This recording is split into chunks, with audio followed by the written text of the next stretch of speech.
Brilliance Audio presents Undercover by Danielle Steele, performed by Alexander Sendiz. The next day, after meeting with Raul in the early morning, as always, Pablo drove the Jeep to Bogota, and this time he went alone.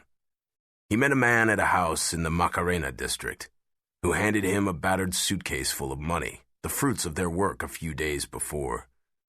Pablo often brought large amounts of cash to Raul. He asked no questions about where it went or how it was handled, although he had heard long ago that Raul had personal accounts in Switzerland and in other countries in the Caribbean. But if so, Raul had never shared that information with him. There were some things that Lobo kept to himself, no matter how much he trusted him. Pablo knew where some of the operation's accounts were kept, but he knew better than to ask any details. When Pablo returned to camp that night, Raul told him that he needed him to return to Bogota for a smaller operation than the one he had carried out that day. There would be no money pickup this time, but only some directions that needed to be verbally given, and Raul said it wouldn't take him long.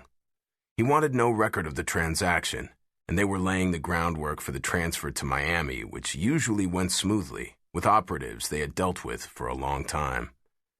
The two men chatted for a few minutes, but Pablo was eager to see Paloma, who he knew had dinner waiting for him since he had told her that he was only going to Bogota. She was smiling and held her arms out to him in a simple white cotton dress she had made herself, and she was wearing gold sandals he had brought her from the city. He loved bringing her small gifts whenever he could. Raul always warned him about spoiling her and told him he would regret it one day. Women were like that, according to El Lobo, who had never trusted a woman in his life. They sat down to dinner to the familiar sounds of the jungle, and Pablo could hear a small plane droning overhead. He knew that there were several men coming in that night from Ecuador. They were part of Raul's empire, and Pablo knew he would be meeting with them and Raul the next day when he got back from his mission in the city. Paloma didn't ask him what he'd done that day. She never did. Her brother had trained her well. They had other things to talk about, and for now, all she could think about was the baby. She hardly ate that night. She was too big. And after dinner they lay down on the bed, listening to the noises around them, and were comfortable lying side by side. He rubbed her back, and she fell asleep after she tossed the white cotton dress onto the floor beside the bed.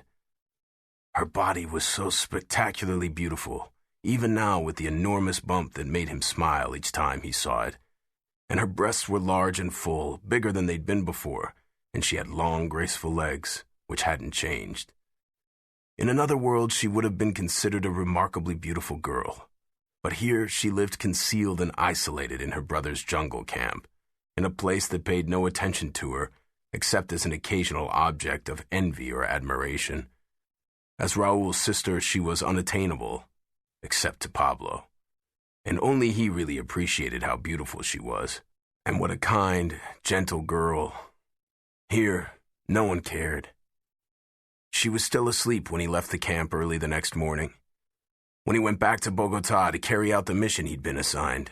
It was a brief meeting with a man he knew well and had met with many times before. They agreed to the amount of cocaine to be transferred to Miami and how much it would cost. The funds would change hands later on. After the meeting, Pablo walked for a little while and stopped at a cafe. He ordered a cup of strong black coffee, which the waiter served him, as he sat on the terrace in the sun. When he finished it, he ordered a second cup, although the brew was strong and the waiter spilled it accidentally as he was about to set the cup down. The hot coffee spread across the table but missed Pablo. The server apologetically mopped it up with an embarrassed look. Pablo didn't look like the sort of man one would want to annoy. There was a tension about him that was reminiscent of a lion ready to strike. And as the waiter wiped up the last of the coffee, he whispered almost inaudibly, "Now." Pablo's eyes grew steely the moment he said it, and he glanced back at the waiter with a murderous look, then looked away. Pablo stood up and threw a few coins on the table as the waiter watched him mournfully, and just as inaudibly, Pablo said, "No," strode away from the table, and walked to the Jeep. He was back on the road a few minutes later, and his eyes were cold and hard as he drove.